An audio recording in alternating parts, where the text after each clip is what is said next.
In order to create a high-level visual representation of a process or value stream of suppliers, inputs, core process, outputs, and customers, we will use a SIPOC map. Open the SIPOC template from the Define section of the Domain menu or the Planning section of the Standard menu layout. The key to developing a good SIPOC map is to start with the processing steps and work backwards to identify inputs and the suppliers of those inputs, and forwards to indicate the outputs and customers. In this example, we will start to create a SIPOC map for Acme Manufacturing Company. In the first step, we will enter the first process step as Produce Slurry or SLIP. Next, we want to add the remaining process steps. To do this, navigate to the Add Row button on the left and click on it to create a new row to the map. Enter the second process step, Casting, in the Process text box and continue adding the remaining process steps by adding a new row for each. After filling in all the process steps, start back at the first process step and work backward to fill in all the inputs to that step, followed by the suppliers of those inputs. You can move rows and resize text boxes to fit the text as you wish.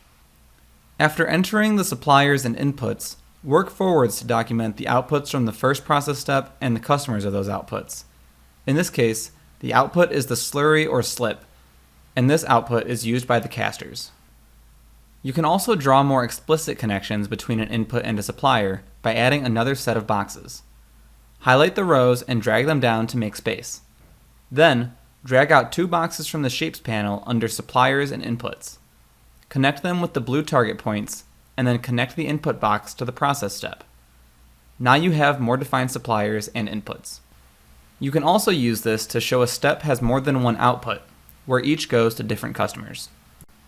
Now that we have our first row of the SIPOC map filled out, we can continue to fill out the rest of the map similarly.